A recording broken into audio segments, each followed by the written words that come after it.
key thing about landscape architecture for us is actually the idea of connecting people with nature.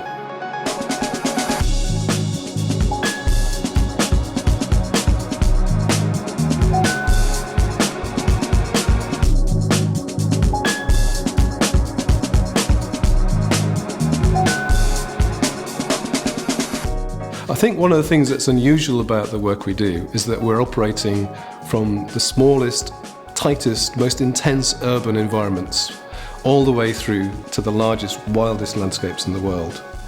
We are very aware of our responsibility to a sustainable future, and we want to be at the leading edge of sustainable design and best practice.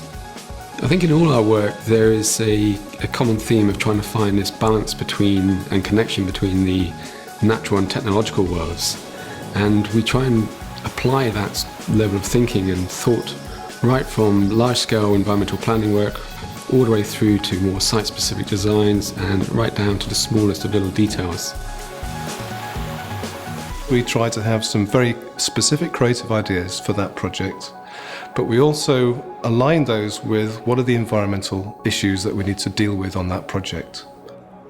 What I'm interested in doing is ensuring that that design process is refined and managed so that the excitement and vitality and life of that initial idea is taken right the way through to the final construction. The approach on Gardens by the Bay was all about an integrated sustainable design approach.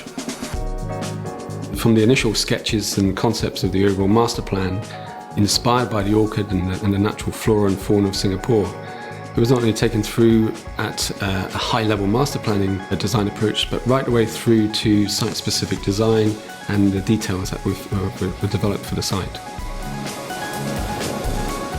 We want to create something unique, special to that place, but also very beautiful and very high quality. It's also about understanding the client's brief, and the end users at the same time. How we can integrate that into our designs.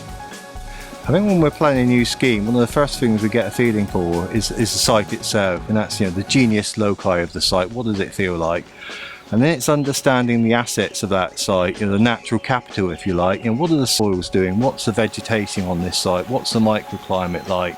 And how can we put that to use within our design? Climate change, biodiversity loss, environmental sort of challenges, all the aspects of sort of social change that's going on in the world. How do we as landscape architects help with that? How do we push boundaries? How do we create new worlds? Something that really is, captures people's imagination. But it's about creating places that people love and people want to look after and come away thinking, there's something special about that place. That's what we're after. That's what we're after.